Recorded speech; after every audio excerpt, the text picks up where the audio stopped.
বিজেপির ক্ষেত্রে বেল হয়ে যাচ্ছে আর নিরীহ সাধারণ মানুষের ক্ষেত্রে কেন জেল? সংখ্যালঘুদের উপর দীর্ঘদিন ধরেই রাজ্যে অত্যাচার চলছে। আজকে আইএসএফ বিধায়ক নওশাদ সিদ্দিকী সরাসরি সংখ্যালঘু কমিশনের চেয়ারম্যানের কাছে ডেপুটেশন করলেন এবং সংখ্যালঘুদের যে দুর্দশা রাজ্য জুড়ে সেই দুর্দশার কথা কিন্তু তিনি তুলে ধরলেন। একেবারে কমিশনের কাছে তিনি ডেপুটেশন জমা করে তিনি বেরিয়ে সরাসরি সংবাদ মাধ্যমের মুখোমুখি হয়ে তিনি কি বলছেন, সংখ্যালঘুদের নিয়ে কী আলোচনা হলো, কমিশনের চেয়ারম্যান সহ আর ডিপার্টমেন্টের আরও যারা রয়েছে তাদের সঙ্গে তিনি কথা বলেছেন এবং ডেপুটেশন করেছেন। ডেপুটেশন করে এসেই একবারে সাংবাদিকদের মুখোমুখি হয়ে তিনি কি বলছেন দেখুন আজকে সরাসরি। রাজ্যের বিভিন্ন প্রান্তে সংখ্যালঘুদের উপরে আক্রমণ হচ্ছে, শুধু নয় রাজ্যের বাইরেও সংখ্যালঘুদের উপরে আক্রমণ হচ্ছে। কোনো জায়গায় লিঙ্গুইস্টিক মাইনরিটি তো কোনো জায়গায় রিলিজিয়াস মাইনরিটি, এই আক্রমণ চলে যাচ্ছে। এই আক্রমণ বন্ধ করার জন্য আমাদের রাজ্যের মাইনরিটি কমিশনের ভূমিকা কি সেটা জানার জন্য এবং ইতিপূর্বে আমি বেশ কিছু বিষয়ে মাইনরিটি কমিশনকে চিঠি করেছি, কিছু প্রতি উত্তর পেয়েছি, সেটার প্রোগ্রেস কী আছে সেটাও জানার জন্য আজকে এখানে এসেছি, এখানে একটা ডেপুটেশন দিয়েছি। আপনারা জানেন তালদের ঘটনাটা, যার বাড়ি ঘুটিয়ারি শরীফে নৃশংসভাবে খুন করলো যারা, তারা এখনও অনেক গ্রেফতার হয়নি।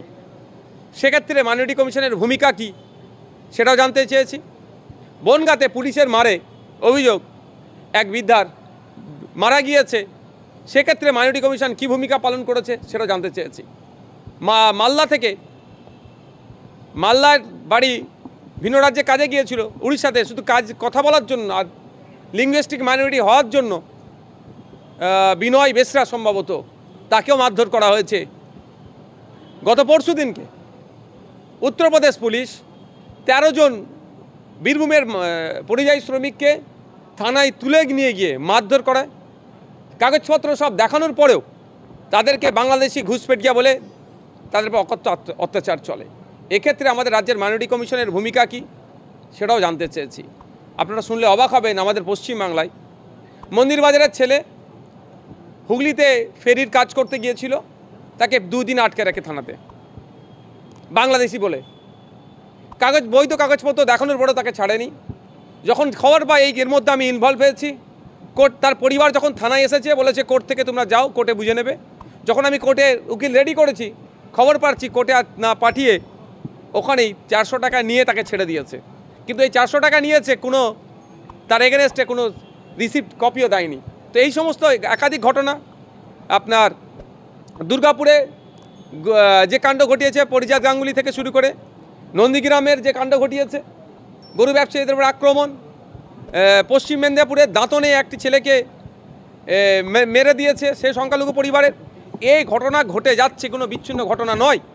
এই ঘটনা রোধের ক্ষেত্রে অথবা এই ঘটনা যেগুলো ঘটেছে তার যারা শাস্তি পাবে সেক্ষেত্রে ভূমিকা কি মাইনরিটি কমিশনের সে জানতে চেয়েছি। আজকে আমি একা এসেছি, ডেপুটেশন দিয়েছি। এরপরে যদি এই ধরনের ক্ষেত্রে মাইনরিটি কমিশন শীত ঘুমায় তাহলে কিন্তু আগামী দিন এখানে আমি একা আসবো না, হাজার নওশাদ সিদ্দিক এখানে দাঁড়াবে। প্রয়োজনে যদি মাইনরিটি কমিশনের কাজ যদি ফাংশন ঠিকঠাক না হয় তাহলে এই অফিস তুলে দেওয়া দরকার, এই অফিস বন্ধ করে দেওয়া দরকার, তালা লাগিয়ে দিয়ে চলে যাওয়া দরকার। কারণ একটা অফিস চালাতে গেলে জনগণের ট্যাক্সের টাকায় মাস গেলে কম করে 1 কোটি টাকার উপরে খরচ আছে। তারপরেও যদি এত টাকা এখানে খরচ করার পরে যদি মাইনরিটিরা না সেফ থাকে, চাই লিঙ্গুইস্টিক মাইনরিটি হতে পারে, রিলিজিয়াস মাইনরিটি হতে পারে, সেক্ষেত্রে তো প্রশ্ন থেকে যাচ্ছে। উত্তর কী পেলেন? মাইনরিটি কমিশনের চেয়ারম্যান স্যার ছিলেন, সেক্রেটারিয়েট 2 জন মেম্বার ছিলেন, তারা যথেষ্ট বিষয়গুলো নিয়ে ভাবছেন, কিছু কিছু তিনারা কাজ করেছেন। আমি প্রশ্ন করেছি তাদেরকে আপনারা সুমোটো করছেন না কেন? ওনারা বলেন আমরা কিছু ক্ষেত্রে সুমোটো করেছি, আর যেগুলো অভিযোগগুলো আসছে সেগুলো আমরা তদারকি করছি। তো তারা তাদের মতো উত্তর দিয়েছে। তো আমি ওনাদেরকে অনুরোধ করে এসেছি যে সমস্ত জায়গায় এই ধরনের ঘটনা ঘটছে অন্তত আপনাদের একটা মাইনরিটি কমিশনের পক্ষ থেকে একটা টিম ভিজিট করা অবশ্যই দরকার।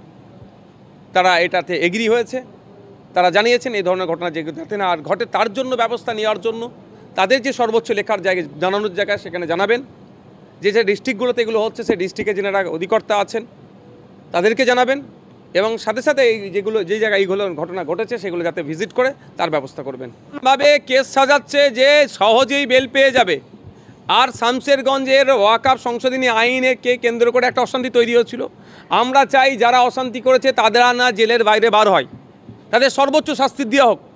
সেখানে কোনো কনসিডার নাই, কিন্তু অনেক নিরীহ মানুষকে শুধু ব্যালেন্স করতে গিয়ে হিন্দু সমাজের মানুষ অনেক নিরীহ আছে, মুসলিম সমাজের মানুষ অনেক নিরীহ আছে, শুধু এই ব্যালেন্স করতে গিয়ে অনেক নিরীহ মানুষকে ধরে এখনও পর্যন্ত জেলের মধ্যে আটকে রেখেছে। এই দ্বিচারিতা বন্ধ হোক। বিজেপির ক্ষেত্রে বেল হয়ে যাচ্ছে, আর নিরীহ সাধারণ মানুষের ক্ষেত্রে কেন জেল, এর বিরোধিতা আমরা করছি। এই প্রসঙ্গটাও এখানে উত্থাপন করছি যে এগুলো মেনে নেওয়া যায় না। এই যে যেখানে সক্রিয় হওয়া দরকার সেখানে নিষ্ক্রিয়, আর যাদের ক্ষেত্রে নমনীয় হওয়া দরকার সেখানে অতি সক্রিয়, এই টু টাইপ অফ ফেস মেনে নেওয়া যায় না, এটা বন্ধ করতে হবে।